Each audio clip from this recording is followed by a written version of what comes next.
ready to do life and business on your terms. Your business, why are you doing it?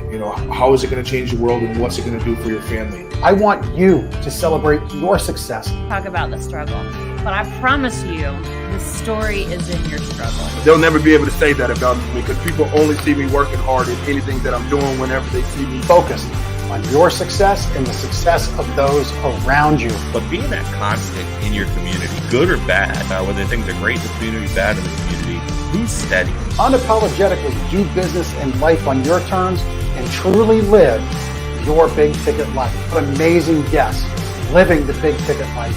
And we discuss how they do it and the big ticket methods they use.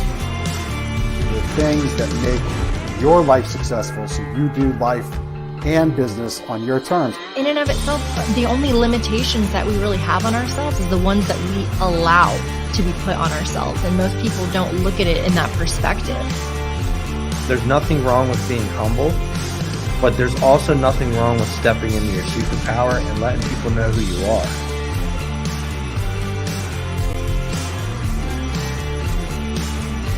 Get ready to do life and business on your terms and truly live your big ticket life.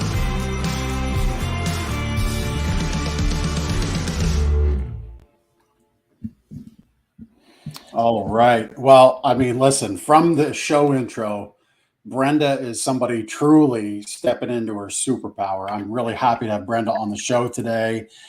This is somebody who you're going to be excited to get to know. I've gotten to know Brenda personally over the last handful of months. In the time it took her to bring her on the show, we've had a deep personal conversation. I've seen her add an entirely new and exciting venture to her business interests.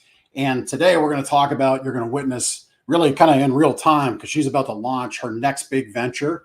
And that's very cool that we get to kind of share that now with you on the show. She's tenacious, determined.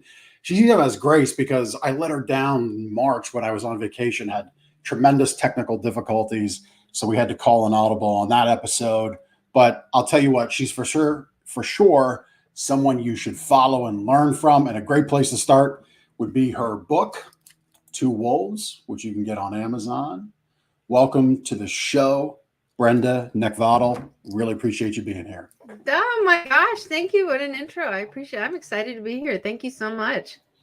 Yeah, you're welcome. So on that, let's jump right in and talk about the whole concept of which wolf we feed, and the name of your book, Two Wolves. Yeah. So, if you've been on social media for any period of time, you've probably seen the meme of the Cherokee grandfather talking to his grandson and, giving him the big lesson that, you're going to be defeated in life based off of what wolf you feed, and that's the conversations that you have in your head. But oddly enough, believe it or not, that is actually not a Cherokee thing. That story, that analogy was actually written by the Reverend, oh my gosh, why is it not slipping my mind? He passed away several years ago. What is it with my hand? Where is it? It's in here. It's in here and it won't come out here. I hate this. I love this about my brain. I literally do. Oh my gosh, help me out. Real popular Reverend. Been around forever. We grew up watching them every now and again. Not Billy Graham. Billy Graham. Thank you very much. Billy Graham. Okay. Yeah, well, there we go. I knew it. Yeah. So full moon, Mercury going into, retrograde, whatever, and dyslexia all mixed together right there for you. Anyway, but he actually created that story in 1978. And that is in one of his books. And it's a very powerful analogy, and just simply means that, we all have these conversations in our head. Which one are you going to let dominate you? I just gave you an example of one of my perfect flaws in life, and that's I'm dyslexic, right? You literally just saw me right in action. Right. I stumble, I fumble, my whole life I've had to beat back that conversation as to what somebody thinks about me. But ultimately, at the end of the day, it's what I think about myself. And I just kind of got to this point where it's like, this is who I am. This is what I do. This is how I operate. You're either going to love me or leave me. It's as simple as that. If you love me and you jump into my world, it's going to be fun. It's going to be loving. you'll see me do all sorts of weird stuff, and you'll probably get a good laugh out of it. But I'm a very good-hearted individual. But if you don't want to be a part of it, that's fine too. I wish you the best of luck. It's awesome. Go out and live. Do what you need to do. Do what you do. Yeah. Yeah. On that note, for those that have dyslexia, step into that superpower that it is, and it can be your superpower. I've now had two guests. One I knew coming into the show, Doug Stewart was on our show a few weeks back. He has dyslexia, and now Brenda, you've shared that. Yeah. So, it can be in the Two Wolves theme, it can be a hindrance or it can be a superpower. It is it is absolutely a superpower. And it's a superpower in this way, is that people who are dyslexic, we all have kind of a similar trend. And that is that we're very smart generally, right? We're very intuitive, and we have figured out how to use our other gifts as a way to compensate for what we have to go through. I can tell you from my perspective, like, I interpret information very differently, and I am very prone to misunderstandings very quickly. So communication is like my second largest core value, because it's so important to me that I understand what somebody's saying, and it's important to me that somebody understands what I'm saying, or we understand what somebody else is saying, or the client or the customer, or whatever it is that we're working on. And if I don't get something, I'm just going to come right out and say a couple of things and be like, okay, I'm not following you, or pretend like I'm stupid and dumb it down, because there's just something that hasn't clicked for me yet. Once you get through it, or you tell me something in a different way, you approach it differently, then I'll track right along with you. Yeah. Yeah. Very interesting that you share communication as a core value. Yeah. Any others that are important to you? Yes. So everything that I do, I have 4 that I live by, and they have, pretty lengthy definitions to it. But the first one is integrity. And the reason is that, at the end of the day, if everything falls apart, integrity is the one thing that I own outright. And if I say I'm going to do something, I'm going to do it. If I screw it up, the first thing I'm going to do is I'm going to take ownership. I'm going to say, hey, I apologize. I messed up on that. Let me go ahead and take care of that now. Or if I can't get to something, I'm going to be the first one that jumps in and says, hey, listen, I'm in a situation where I can't do this right now, but I can get it for you done here, or whatever. Or let's rework the problem, see what we can fix. I don't like being called out on not doing stuff. So I always make sure that I do things. I say I'm going to do it, I do it. Second is communication. Third is collaboration. No man is an island. We got to figure things out together. And then lastly is leadership. You've got to put yourself in a position, if you want to be in this world with me, where you're going to be led, but you're also leading at the same time. So you got to know when to be led and when to lead. Yeah. Yeah. The integrity one, I want to take a little left turn on that one, add a little bit of my color commentary to it, because it's one of mine. Right. Mm-hmm. We do what we say and then say what we do, or say what we'll do, then do what we say. Sorry, I put that backwards. I'm dyslexic. I completely understood what you were saying. Yeah, you got it right from jump.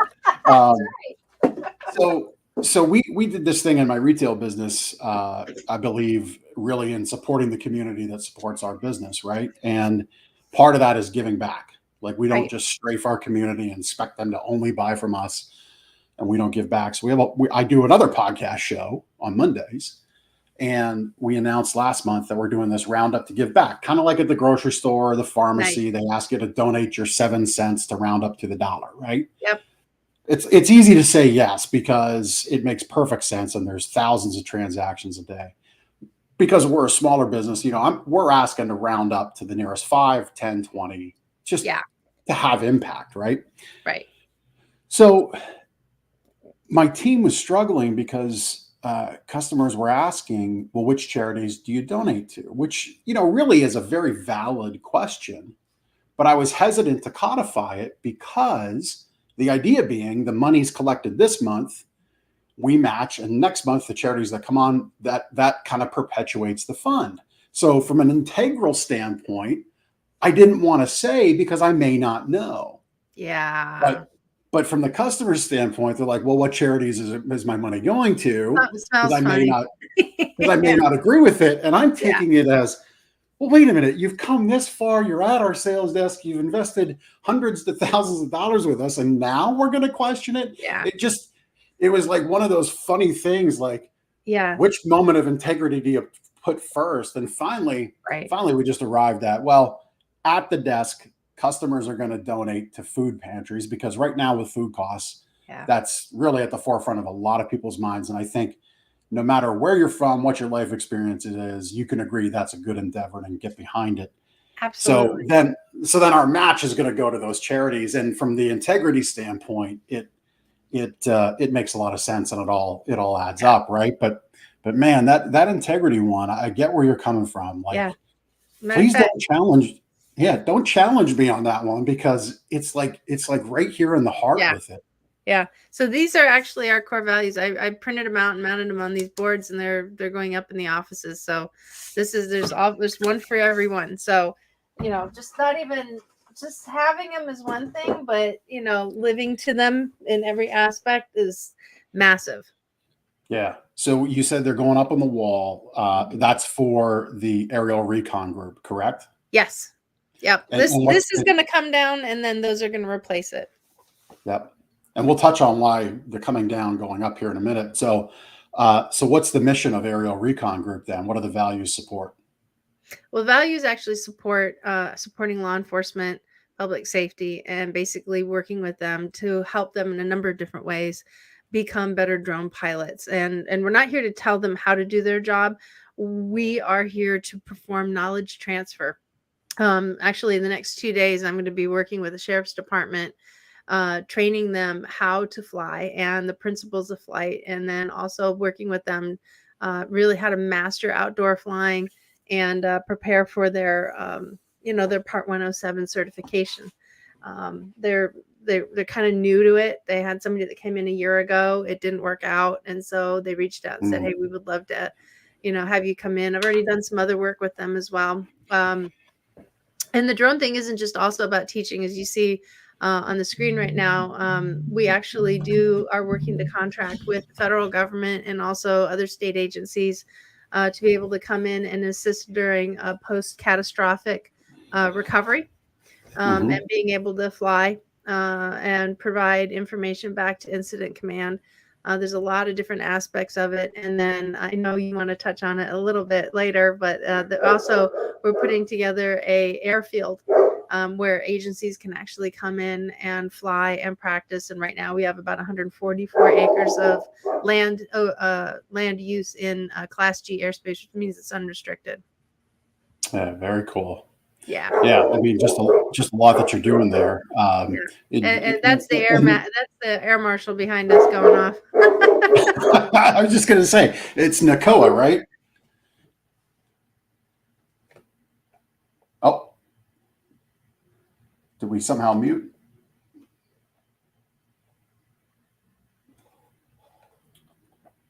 Not sure what happened there. We were barking, and then There you go. There we go. We're back. Yep. So anyway, NACOA's got a lot to say on the topic too. Usually does, yeah. Yeah. So we said, coming down, going up. So prior to all this cool drone recon, supporting law enforcement work that you're doing, you are going to either continue or have, maybe you can share your HR business. So what's the genesis there? What's happening with that? So I do have a book of business. I do have quite a few clients that I currently work with. And, even though I'm expanding this other area, if somebody needs help, with human resources, I'm more than happy to help them out. It's really kind of funny that crisis management has led me into, a very lengthy career in human resources. And now it's transferring skill set into, this drone operation business that I've got going on in this training. When it hits the fan, it's amazing. There's a lot of parallels to it. Right. Yeah, absolutely. It really is. So, in the HR field, like the whole HR world it's changing. The world is changing. There's a tremendous amount of case law changing, and it's getting more challenging for employers to work and lead and develop, their people. I mean, and it's predicated, what we see challenge is also predicated on the fact that what we see in the media as well. So, we're getting more jaded as, more negative news is coming out, and the things that we're hearing. I mean, just no secret, Yeah. this country is vastly divided in a Yeah. lot of different ways. But when you shut down the social media, when you shut down the media, and you just start engaging with people in general, you will learn that, you just keep putting good out in the world, it's going to come back at you. Yeah. And Yeah. it doesn't always translate into business and leading people, unfortunately. Yeah. Because there's a lot Yeah. of entitlement right now. Yeah. I mean, I've seen data, political driven polling that when you look at the charting and the graphing of it, the ability for people to move off of positions on the left and the right of things, both positions come in off the sides, they spike up and they drop. And in between is this vast wasteland of inability to dialogue and have discussion and even try to understand another side. So you're 100% right, but I see an opportunity in that vast middle. Folks like yourself, myself, our friends in Apex, our friends connected to that circle outside of it, we actively choose, like you said, to put good out there, and then good comes back in. Yeah. For Absolutely. me, that active decision to do that about a year ago has transformed my interaction with social media. It's actually more positive than it's ever been, which sounds weird. Yeah. Based on what you just shared, but it is. I mean, do you have anything to share to like kind of expand on that? It's really interesting, and I'm going to make a statement here, and it's not intended to knock down or bash or anything, but HR in general over the last several years has really been kind of looked at. I've watched it through my career as from becoming this like high valued partner in business to now HR is the no person, like even more so than before. And a lot of people who don't know or don't understand what HR is about. There's a lot of entrepreneurs out there that have not had the kind of Fortune 500 experience that I've had. There's a lot of entrepreneurs out there who started in their basements, in their closets. I mean, literally, I'm like in a an old closet in my house, right? I'm doing the exact same thing. I just happen to know a little bit better, but the people that are, they're grassroots business leaders, and they're really good at what they do, but they don't have the experience of working with somebody in human resources that is there to help them through. They kind of see like, well, you can't do that. They hear that as you're an obstacle in my way. So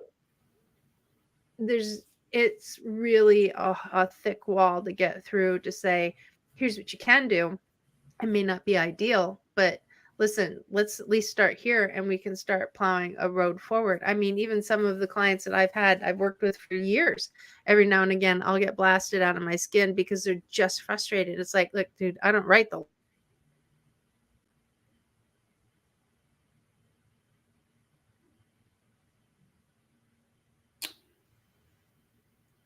Yeah, we're having a little bit of a problem with the audio.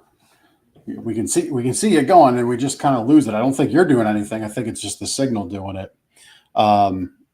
Seems like we had a momentary lapse. Yeah. Well, it's one of those things. internet in this area is kind of wild, so I apologize.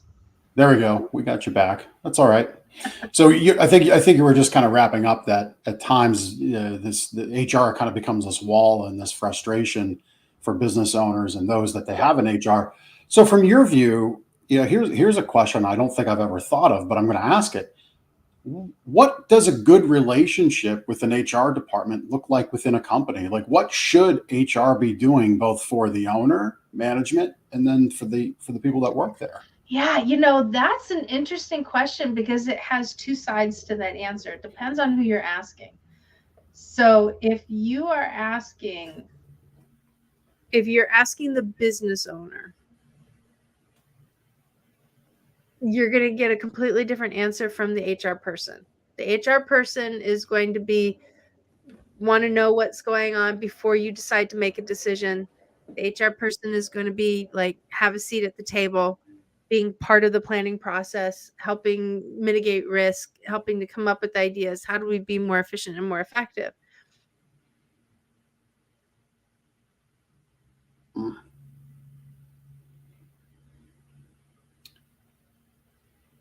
Yeah, our audio went out again. That's an odd one. Can you hear me now? I can hear you now. Okay, because I now can't hear you, which is really weird. That is odd. It's a first for everything in life. The internet is, we got two force multipliers coming together. And Hold on 1 second. so, Brenda, I can hear you. Okay, now I can hear you. Yeah. I have a gremlin in my system, apparently. Yeah.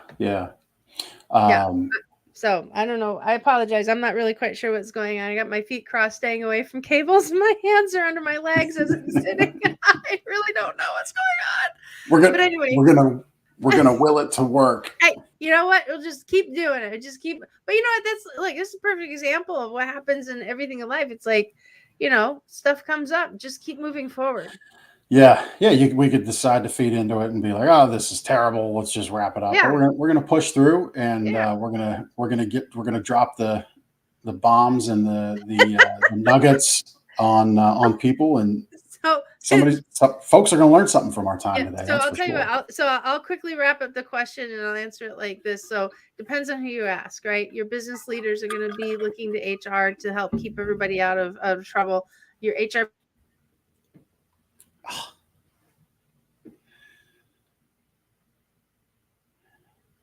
Yeah, it happened again. I know. I'm catching it. Like, it keeps muting it. I don't know what that's about. Anyway. Yeah. So anyway, I think people know where you're going with it. It's the ownership side, it's the employee side, and really, I think a good HR team bridges that gap, right? And has to be that conduit to keep both sides happy, because both sides need each other. That's the simple reality of it.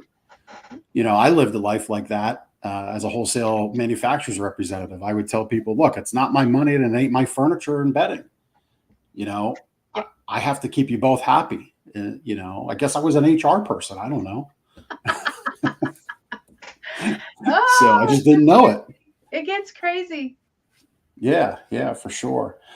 So you've gone down this new road of a new endeavor with the drone farm, which sounds very cool. I mean, it is. I really wish I had you on. I wish I had a podcast episode about 8 years ago when we got our boys' drones for the first time, because they took them out, flew them, and then hit a tree. They crashed. About 100 yards out, 100 yards up, and it destroyed it. I hear it all the time. All the time. It's the first thing I hear. Anytime it says, I got a drone, I went and took it out, and I just whoosh, whacked it right into something. Yeah. So tell us about the drone farm and who it serves, how it came to be, and what it's all about. So the drone farm is actually a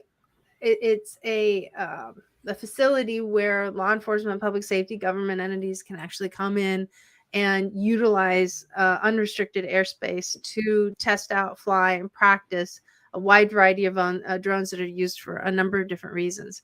It is a prized chunk of air, because especially here where I live, our airspace is awful. We have 8 different airfields in this alone.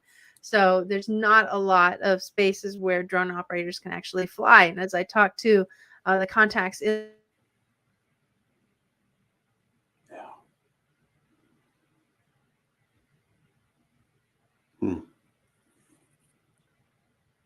Yeah, we lost that audio again. Maybe what we need to do, our producer Chris. I got them. Oh. Yeah, I don't know why it just, for some reason, it keeps muting, and I'm not touching anything. It's very strange. But anyway, so the drone farm is actually a facility where these individuals, drone operators, can actually go in. It started with my working with a retired Navy SEAL who purchased 55 acres, and now we've expanded it to 144 land use acres. So that way we've got different zones that people utilizing the airfield can actually work in. So we can actually have multiple drone operators. We're just pushing their capability and their air, the area that they can fly in different directions. So that way we keep, the big thing is that we have to be mindful of the national airspace and its safety as a part of that. We are building a 300-foot air pad for fixed wing, and we are also adding. We are also adding a vertical and takeoff landing pad as well at the end of that. It will have like a little staging area. So if we have, different military branches of special operations come in, they can actually go behind a closed area, set their stuff up so that way people can't really see, the technology and stuff like that. It's literally out in the middle of nowhere. But they'll be able to go ahead and actually, fly in an area where they can get a little bit more air practice and, preparation for the defense of the country. They're not blowing anything up. They're not doing anything. They still have to abide. Everybody has to abide by the FAA regulations for the Part 107, which is what is required for unmanned small aerial vehicles like drones. So it's pretty awesome. And we're opening June 15th. This is the fastest opening in business that I've ever done in my life. Like last night, you were mentioning that, you'd like to talk about something that came up. Well, last night we were looking at something and all of a sudden I'm just like, oh my gosh, this isn't good. This is going to potentially hold us back. And, it was just a misinterpretation of some information. And I reached out to a contact at the FAA and got it back. This is my team that you guys are looking at right here on the website. They're awesome. Ethan and I are actually training tomorrow, which is going to be really great.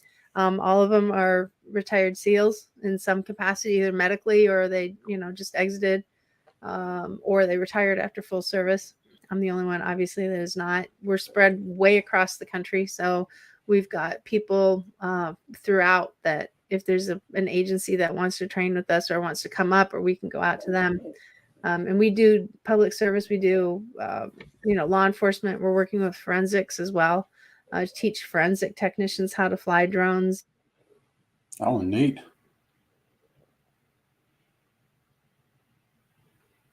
Yeah, we lost your audio again there. That's very cool how drones tie into forensics. Yeah, explain how drones tie into forensics. Yeah, we keep having that issue here. There. Drones can actually work to grab images and create and stitch together a 2D and 3D image of the area. So it gives the scene more depth and breadth to look at and a little bit more context, because you do get that contouring that you get in 3D and 2D imagery. And so that's how drones can actually help. Yeah, very cool. Very cool. So, obviously I can tell your passion for this. I kind of came into your life, got to know you, about 6-7 months ago, and kind of saw this pendulum shift of excitement. Not that you're abandoning your HR clients, it's just you're your own business person. You have the opportunity to chase your own endeavors and dreams. If I'm kind of reading between the lines, this is exciting to you for a pretty special reason, because when you were a young adult, you had a dream of being able to fly an aircraft, but weren't able to do that.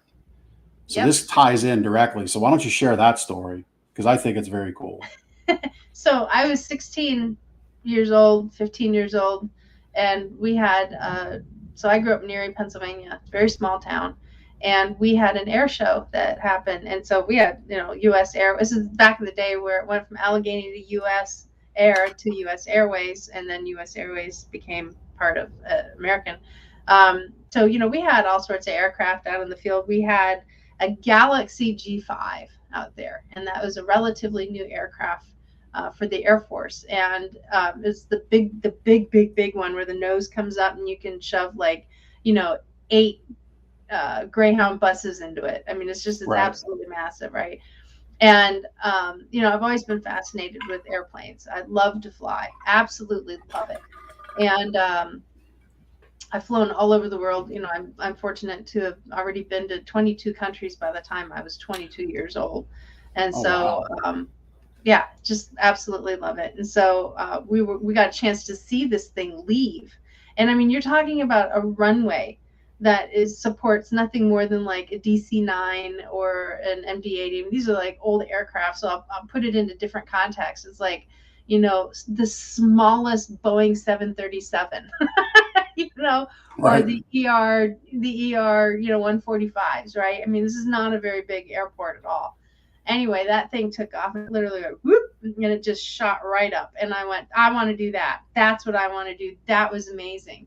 So I started talking to a Navy recruiter to be able to go in and enter the Navy to fly. And he put his fingers on my glasses and he says, nope, can't fly. And he says, you have corrected vision. And back in the 80s, you couldn't do that, right? So, I had ambitions, growing up that, I wanted to fly Air Force One. I wanted to fly the president's jet.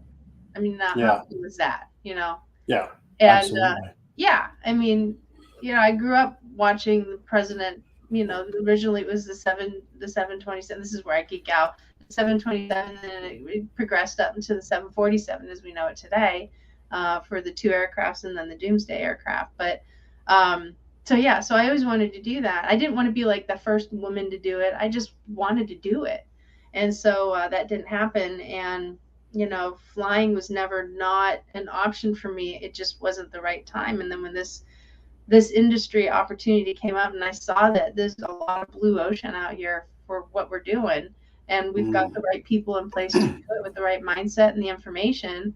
It was awesome. So in some ways I kind of get to play pilot. I'm just not sitting in a plane, except when I go to Dallas or wherever else I travel. Or the 22, 23, what's your country count up to now? Certainly more than 22. No, actually 22. China was the last one. I went to China in 1992. Okay. Wow. We know it today. Yeah, it was considered Red China back then. It was communist China. It still is communist China today. But yeah, I mean that's only 3 years removed from Tiananmen Square, right? Yeah, I went to Tiananmen Square, and I actually had a chance to saw it, and it kind of joked because it was like we were pretty convinced we were the only white people in the country at the time. Wow. It's just not, they just didn't let people in. And so we went in as part of my dad. He's a hospital administrator, and he formed this sister city program. So that was the last country. And now I'm itching to go on just put me on a cruise ship and let me enjoy some downtime. I don't care what island we land on. Right. I just want to So, go away. yeah. So you brought up your father as a hospital administrator. You're from the book Two Wolves. Again, fantastic book. Thank you. Right here. You can get it on Amazon. You touch on this in the book. Your father as a hospital administrator, Erie, PA. I think a lot of people know Erie, but it is a smaller town, right? It's not a Philadelphia. It's not a Pittsburgh. Oh no, not at all. So your dad was a high profile guy, and there was a lot of perception there, positive, negative, all points in between. How did you take, the perceptions put upon you and your family, and how did you kind of take what you learned from those years? Because as business owners, we get a lot of that perception, a lot of assumption, a lot of judgment thrown down on us. How are those lessons that you might have learned in childhood? How have you brought them forth as a business owner? Well, it's interesting because when I was a kid, nobody knew how to handle that. I mean, there's no guidebook for something like that. I think we're more used to it now as a society because we have social media, and there's a ton of judgment on social media. But back then, when you would pick, I was like 13 years old and picking up the phone, and people who were aggravated about whatever they thought was going on at the hospital or whatever the paper was writing or whatnot, because let's face it, news isn't always necessarily kind. And to hear somebody saying that they're going to kick your dad's ass, or they're, you're getting a death threat, and then nobody takes it seriously in your family. I mean, that's a lot of beatdown. There's a lot of beatdown for many, many years. And it wasn't easy. It was actually really awful. I wouldn't say that I would voluntarily go back and do it again if I was asked to, but there's a certain level of gratitude in being able to be on the other side of that. It doesn't mean that you don't think about it every now and again. It doesn't mean that when certain situations come up, your subconscious gets activated, because it's programming, I mean, Right. people talk about Right. gaslighting, right? Well, this is programming, so I'm programmed to respond in certain situations in the way that I do when it has nothing to do with judgment, and it's like high profile, crisis. Somebody's getting hurt, there's a car accident, somebody just had a heart attack, something like that. The harder the situation, the calmer I am, like all the way through. Mm. I just know how to operate because I'm trained.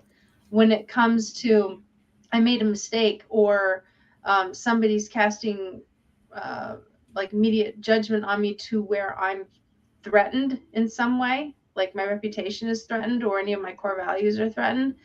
I'm programmed a certain way. I don't do very well on the inside. You would never know it on the outside. You can tell that I'm concerned about something, but Right. that takes a lot of management to actually see the trees through the forest, and that's taken a long time to figure out how to do that, because it was the judgment as a consequence, and the judgment and the repercussions of judgment, that is what I was surrounded with. Yeah. Yeah, and it was just, so being judged, I respond either a couple ways. If I don't know you, I really don't care. If it's somebody that Right. I'm close to, or somebody that I've known for many years, and all of a sudden judgment comes up, I don't have the same reaction. It's a completely different internal mechanism that gets sounded off, and it takes a lot of energy to work through, so it doesn't own me. Right. Right. You said something maybe about a minute ago about you wouldn't go necessarily go back and do it again, but you have gratitude for those moments. Yeah. And it kind of reminds me of a statement I've heard, around our circles of, it doesn't happen to us, it happens for us. Yeah. Right. So would you say that was the situation? Like, Yeah. do you look at it that way now? Absolutely. And it's easier to look at that when you're at peace in that manner. It's hard to keep Yeah. that in mind when you're in conflict with yourself over it, Right. or when you're living it. Brandon Brittingham has been on your show. He posted Hmm. in our group today that you are going to have, how successful you're going to be in life and in business is all based off of how much pain you're capable of taking. And Mm. there's a lot of I pain in haven't. life. Yeah, that man is That's a so good one. I profound. haven't seen it yet. I haven't been in yet today. But He's such a profound thinker when it comes to that. I mean, he's brilliant at what he says. Absolutely brilliant. yep. I will never forget that phrase that he said, because that is absolutely true. How successful you are in life and business is all predicated and all dependent upon how much pain you are capable of maintaining. And those that aren't able to stand up to it, or don't think that they can, or whatever, they're gonna find a level of comfort, and they're gonna stay there. Yep. And you know what? There's nothing wrong with that either. Yeah. But if Yeah. you really want to be successful in anything, you're gonna have to take it to the top. Yeah. Yeah. 100%. And I think through, we I think dropped the word entitlement a couple times in this episode. That those two statements, having entitlement and being able to accept pain for success, they directly butt heads, right? Oh yeah. And So I far. think, yeah, I think through a spiritual lens, I think the way I look at things is when we're tested, to me, we're being tested because we've shown we've got the strength to be tested. We've got the shoulders, the backbone to carry the load. And part of that is there will be light to shine on the other side of that test. Mm-hmm. Right. Yep. So, if you're listening to this is pretty, we went a little deep here. It's more than drones and HR. I know, right? But this is why I love doing the show like this, because we kind of bounce around our guests and the things they're involved in, and we always kind of touch on this kind of cool stuff. But Yeah, I mean, what Brenda said, she was grateful for that struggle because it Yeah. framed and built the foundation of her success today. And I still go through it. I mean, I'm 50 years old. You would think that 50 years old, I wouldn't be going through this. I go through it once a week, you know, Right. I mean, at least once a week. But here's the difference is that quitting is not an option for me. It never has been, right? Right. Look how many years it took for me to be able to fly. Yeah. Do the math. You may have to take a shoe off or two, but you can definitely 16. do it. See, I've known long enough. I'm not going to blurt out the number. I know it, but I know around ladies you don't talk about age too much. Oh, hey, listen, I let the cat out of the bag already. It's all good. but I mean, but that's the reality of it. And it's like we are all tested. Every single one of us are tested, and we're going to do one of two things. We're either going to step up or we're going to step out. And whatever you decide to do in your life is fine. If you want to step out and say, hey, listen, you know, this entrepreneur thing is not for me, or, you know, this is like way more than I feel comfortable with because my priorities are different and I want to spend more time with my family. You know, look, one of my dad's former, oh my gosh, I haven't thought about this in years. One of my dad's former chiefs, on one of the chiefs of the company, I won't say which one it was, just in case he's listening. But he made the decision that he did not want to go any higher than what he was in the organization. He did not want to put his name in the hat as a successor, as a CEO, of which he would have been really great at. And he made it very clearly. He says, because I want to spend time with my family. And he knew taking that step, he was tested, right? And he knew taking that step would have taken away from his kids. And a lot of it is because he saw what happened, you know, with our father, with my dad. And not that it is what it is, you know, it's just, I'm not going to label it as good or bad, but that's just what it is. He recognized that that's not what I want. He was tested and went, no, this is not where my priorities lie. If you want to, you know, sit around and watch TV and play video games with your kids every day after school for, you know, 6 hours after they get their homework done, that's great. You're not going to be a successful entrepreneur in the beginning and still have that. That's a fact and a reality. Yeah, I mean, choices are, I mean, good on that individual for making the conscious choice of saying, you know what, this promotion does carry great responsibility. And because of that reason, my purpose or my desire for my family trumps that, and I can't do both. So in a way, that was great.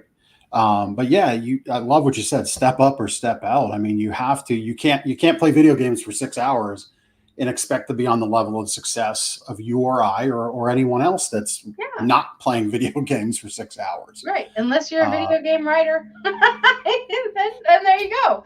But you know, that's not us. And you know, and if you think you can do that, that's great. But there are other things that are going to start degrading too. Your health is going to fall to crap.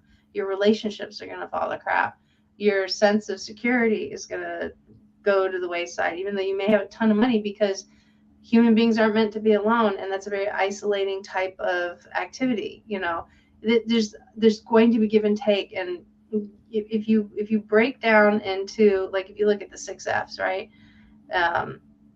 You're not going to be able to balance everything equally. So figure out what's important to you and what you're willing to release or let go.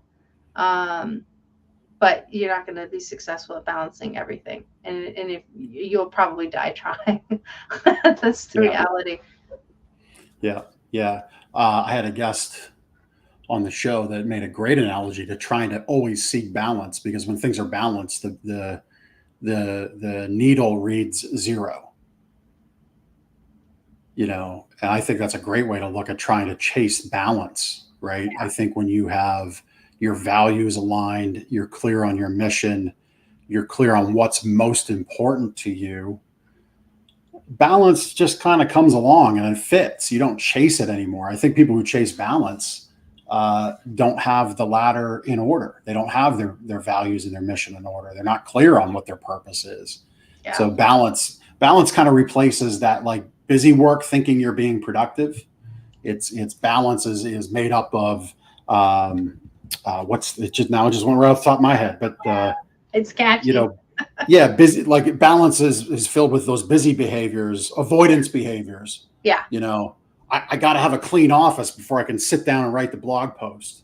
Yeah. Right. Or I have to plan everything out to the nth detail. It's like, then you're missing the world going by.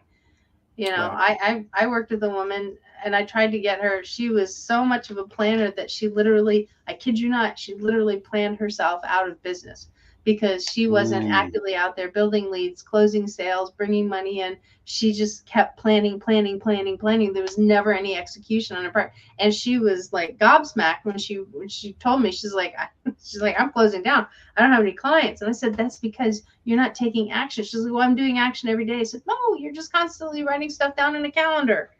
You're not engaging your audience. You're not engaging your market, and you're not bringing in revenue. That's how you stay alive. Yeah. Yeah, exactly. Yeah. You have to, sometimes you just have to start. The hardest part is that start, but starting doesn't mean perfection. Starting often means action. Yeah. With an eye on what that goal is. Yeah. So you've started the drone farm. You've had some struggles. You know, I mean, for me, like, you know, we talk about purpose, things we're willing to accept or not accept. Like for me, my retail thing, I've been told time and again by very smart people that have brought franchises to market. And they're like, you have something that can be franchised. For me, I don't want it. I do not want another alphabet governmental agency in my life. It's just not my thing. So the plan is more licensing, right? Because that is not quite, it doesn't have the oversight, doesn't have the hurdles, doesn't have the I's to dot and the T's to cross. So you've got the drone farm started. So like, if we can't fly the Galaxy 5, what's that Galaxy 5 equivalent through the drone farm? Or maybe it's a next thing. Oh, honestly, my next Galaxy 5, honestly, is getting the drone business stable to where I can pull in some more leadership, and I can, and the leadership that I want to pull in is, you know, another veteran, is another SEAL. Everything that I do. So I got my core values, but a lot of people don't know what my purpose is. And so my purpose, and it's been this way for the last 6 years. And everything that I do, I keep in mind, can I help a Navy SEAL? Because that's where my heart is. Can I help a Navy SEAL? Can I put money in their pocket? Or is there something that we can do to give them or help them with some form of employment, either help them find it or build it or whatever? So then that way it expands and they're able to take care of their family post-service.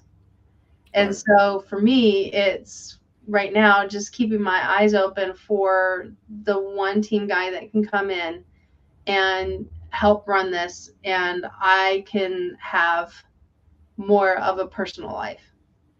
And that would be spending time with, you know, my friend, or you know, playing with the dogs together, or you know, doing whatever we do together when we connect, right? And that's important to me. And it's really interesting is that, you know, as I build this, I build time, you know, I build practices in place so that way when he and I are in the situation where we can be together, then I don't have to worry about carving anything out, because I'm already able to take a step back and say, this is going to be fine for the next 5 hours without me. I'm good. Right. And then I can build that relationship with him. So. Yeah. I mean, being present with somebody is not, here's my phone. Being present with somebody is not. Yeah. No, it's just not that. I don't even want my phone near me. The only time my phone is near, I'm about ready to sneeze, sorry, is when we're sitting out on the front porch, hanging out, drinking a bourbon or whiskey or whatever we're drinking, and literally my iPod from my phone is piped through the Bluetooth on the speaker. That's it. I don't look at anything else. That thing is face down. If I don't like the song, I shake it and it moves to the next one. It's like I don't check anything. That's very freeing. I do that at the campsite. Get in, charge it up, sets up the kitchen at the outdoor kitchen in the corner of the site, and got that on the hooked up on the Flip 5 speaker, I think it's called, and Yeah. play some tunes. Just total side note, because I'm a bourbon geek myself. What's your favorite bourbon? Oh, I'm a gentleman Jack drinker. I've been a Jack Oh, Daniel's nice. drinker my whole life. It sounds Yep. terrible, but I love Gentleman Jack. Yep, I've got a bottle of that about a third of the way to go yet up at the site. Oh, it's awesome. And yeah, we actually, little bit of trivia knowledge. There's a local distillery called Stolen Wolf that the current owners, one of the current owners, is descendant from the Jack Daniel's family. Oh, nice. Yeah. Very So cool. they do some really cool whiskeys and bourbons and ryes, and they kind of branch out a bunch of different things. It's really, really smooth, really great. So Awesome. I kind of like them all. Brown liquor is just good for me. So I kind of just run around in circles trying a little bit of this, a little bit of that. I see you at a So- restaurant. What would you like, sir? Just brown liquor is fine. Whatever you got. Yeah, whatever. Yeah, brown liquor. It's good. So as we approach the top of the hour, obviously the SEALs are important. Navy SEALs are important to you, helping them. It's really cool to hear how you're doing that. One of the charities you love to support is the Honor Foundation. Yeah. One of the big ticket principles that I espouse the folks that I work with is, giving back to those who support you, those you're connected to, those you think need the help. So what's the connection to the Honor Foundation? What do they do, and why do you love them? So I started doing it, 6 years ago, and he's gonna chime in. I warned you. He's doing his job. That's right. That's why I hired him. He's doing his job. So I started doing this about 6 years ago when I transitioned out of when I left ADP, and I joined in as the director of human resources for the space agency here in Virginia. And with the Honor Foundation, I was one of the very first coaches on the East Coast when we opened up the East Coast campus, and it was just absolutely amazing. And they're a different breed, and people are like, yeah, SEALs are a different breed. They're really badass. It was like, well, yeah, that is true, but they're gentlemen. They're very intelligent, although they'll play it down. They're hilarious. They live and die by an ethos, unlike any other group of people that I have ever known in my life. And Right. the first class, I was literally on a high the entire time because I just could not believe the caliber of human being that I was being surrounded with. And we had 16 people at the time in our very first class on the East Coast.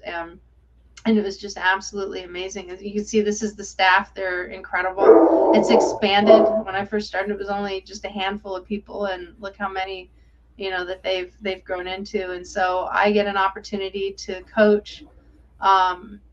I coach in the spring cohort and the fall cohort, but I do take a break during the summer. And there you go. There's some of our graduating classmates right there, our fellows that graduate. The CEO, Matt Stevens, he is, there we go. This is the last class. Very Matt, cool. he was in our first class on the East Coast, and so now he's the CEO. Other groups have formed as a result of the influence of the Honor Foundation as well. Like Elite Meat came out of the Honor Foundation. I was there working. Oh, neat. Gentleman that started that, yeah, and his idea. I remember the day that he presented it, and he and I spent a lot of time talking about it, and John Allen went off and he designed Elite Meat, and that has spun off. I mean, there's a lot of room in the sandbox in not only naval special warfare, but in spec ops and in just the veteran community that anybody can get involved. I mean, if you really want to hire good people, start tapping into the veteran community because you're going to find the talent in there. Yeah. Very cool. Well, I love all you're doing, Brenda. It's like an honor to get to have gotten to know you and continue to get to know you. I'm really excited to see where you take the drone farm.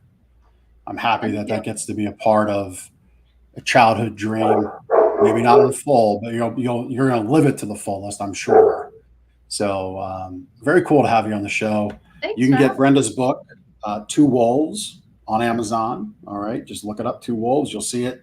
Great cover. So I love it. There's also a really great song by Cody Jink called Two Wolf or The Wolf I Feed, all in the same theme. So you can have that in the back, bourbon at your side, and read the book, and you get the full experience. Go sit out and watch planes go by. That's right. You'll just immerse yourself in the in all the senses of it all. So yeah, really suggest you get the book. Brenda, this has been a joy. I know we had a couple little glitches, but I hope everybody watching, listening, found their way through, because there was a lot of good in here. Brenda, we'll catch up with you next time in Texas. And Yes. thanks again for being on the show. Really appreciate you. And we'll see you next time on The Big Ticket Life. Thank you so much for taking the time, life. You've heard from another amazing guest living their own big ticket life, and now it's time to live yours. First, I'd love for you to take me up on my free gift to you. Claim your gift at gift.thebigticketlife.live. That's gift.thebigticketlife.live. See, all your life you've been told what is and what isn't possible by the loudest voices from the cheapest seats. It's time to finally do life and business on your terms.